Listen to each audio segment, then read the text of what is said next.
कहा जाता है कि अगर आपको शोहरत देखनी है तो दुबई चले जाओ। इसकी गगनचुंबी इमारतें, दौलत, टूरिस्ट प्लेसेस और लग्जरी लाइफस्टाइल सभी लोगों को अपनी ओर अट्रैक्ट करती हैं। Burj Khalifa, Palm Jumeirah, Motiongate, Hero Odyssey, Museum of the Future जैसी शानदार लोकेशन दुबई में स्थित हैं। दुबई एक बहुत पॉपुलर टूरिस्ट डेस्टिनेशन है जहां हर साल लगभग 120 लाख टूरिस्ट घूमने आते हैं। यहां तक कि दुबई का अगले 20 सालों का मास्टर प्लान भी तैयार है जिसे विजन 2040 कहा जाता है। इसमें दुबई के निवासियों के लिए इन्वेस्टमेंट और बिजनेस अपॉर्चुनिटीज बढ़ाना, इन्वेस्टमेंट्स को अट्रैक्ट करना और टूरिज्म को और प्रमोट करने जैसे प्लान्स शामिल हैं। लेकिन क्या ये प्लान पूरा हो पाएगा? क्या जो दिख रहा है वही सच है? क्या इस शान और शोहरत के पीछे कोई सच है जो हमसे छुपाया जा रहा है? क्या दुबई इसी तरह विकास करता रहेगा? आखिर क्या है दुबई का फ्यूचर? जानते हैं सच पूरी डिटेल में। दोस्तों, वीडियो शुरू करने से पहले आपको बताना चाहेंगे कि ऐसी इंफॉर्मेटिव वीडियोस बनाने के लिए हमारी टीम बहुत मेहनत करती है। तो आगे बढ़ने से पहले हमारे चैनल फैक्टोपिया को जरूर सब्सक्राइब करें। दोस्तों, दुबई मिडिल ईस्ट का एक बहुत इंपॉर्टेंट और अमीर सिटी है और हम सब जानते हैं कि मिडिल ईस्ट के देशों की तरक्की का मुख्य कारण है वहां का तेल भंडार। पर दुबई की ऑफिशियल वेबसाइट को देखा जाए तो इसके मुताबिक दुबई के जीडीपी में ऑयल का सिर्फ 1% ही योगदान है, जबकि बाकी 95% टूरिज्म, सी ट्रेड और फाइनेंस से आता है। लेकिन क्या ये 100% सच है? इस सारी तरक्की और दुबई के विकास में ऑयल का कोई हाथ नहीं?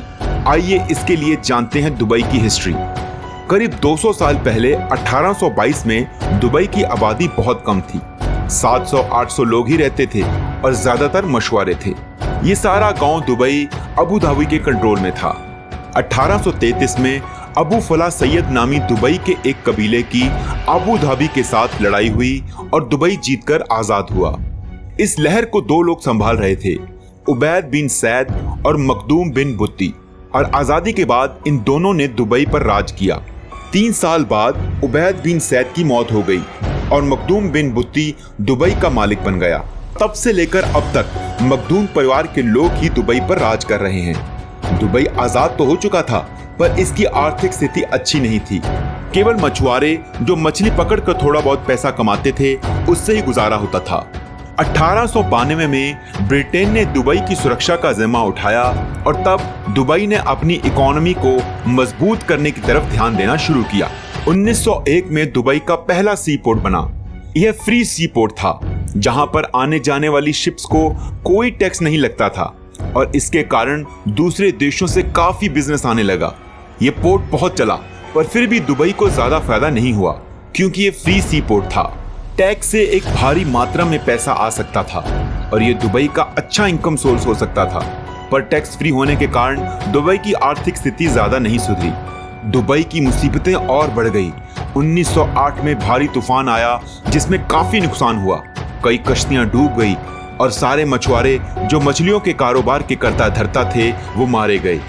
इससे सब तहस नहस हो गया और दुबई में और बुरे हालात पैदा हो गए।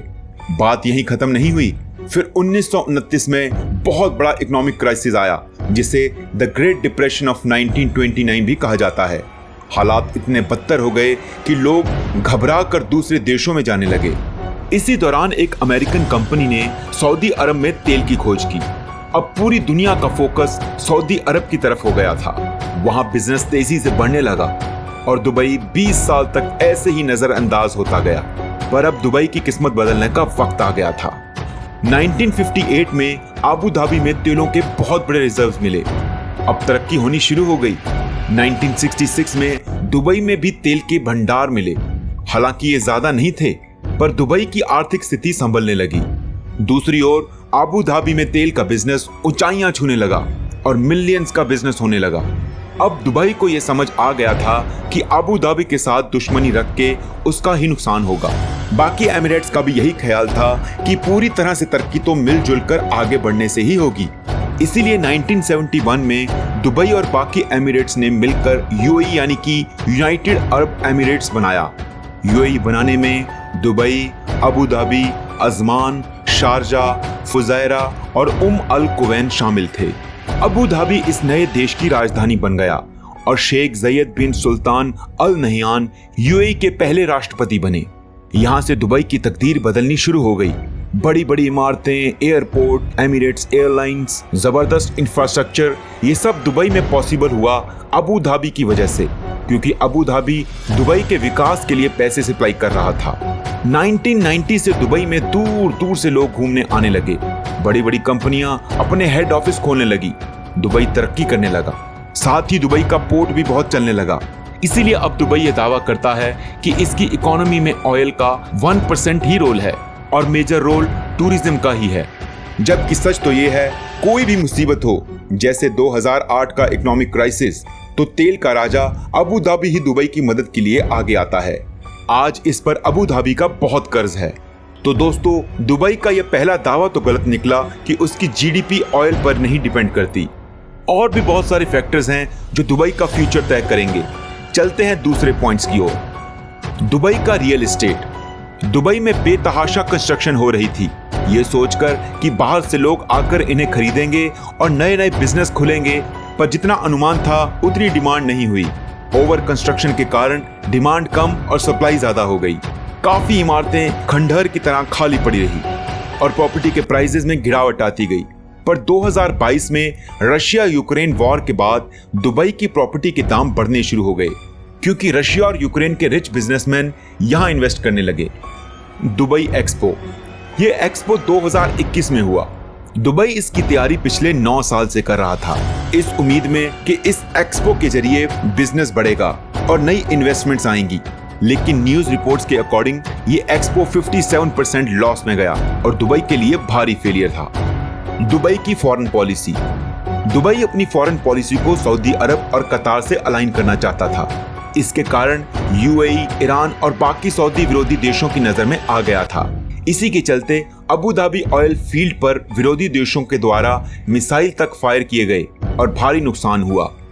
Zero income tax policy. Dubai अपनी सख्त सिक्योरिटी, लॉ एंड ऑर्डर और टूरिज्म के अलावा इस मामले में भी मशहूर है कि यहाँ इनकम टैक्स नहीं लगता। दुनिया के लगभग सभी शहरों में इनकम टैक्स होता है, जिसका गवर्नमेंट लोगों को फैसिलिटीज प्रोवाइड करने में इस्तेमाल करती है। बाहर से आए लोगों के लिए ये बात फायदेमंद है, पर दुबई को इनकम टैक्स ना लेने से भारी नुकसान होता है, क्योंकि टूरिज्म के अलावा भी कमाई का कोई बड़ा साधन होना चाहिए। दोस्तों, ये कुछ फैक्टर्स हैं जिन पर दुबई का फ्यूचर डिपेंड करता है। अगर दुबई इन पर विचार करके कोई हल निकालता है तो प्रोग्रेस करता रहेगा, नहीं तो ये खतरे की घंटी सच में बड़े खतरे में तब्दील ना हो जाए। आपका दुबई के फ्यूचर के बारे में क्या ख्याल है? क्या दुबई इन खतरों से अपने आप को बचाकर उभर पाएगा? कमेंट सेक्शन में हमारे साथ जरूर शेयर करें। वीडियो अच्छी लगी तो इसे लाइक कीजिए और हमारे चैनल को सब्सक्राइब कीजिए। आपका ये वीडियो में अंत तक बने रहने के लिए धन्यवाद।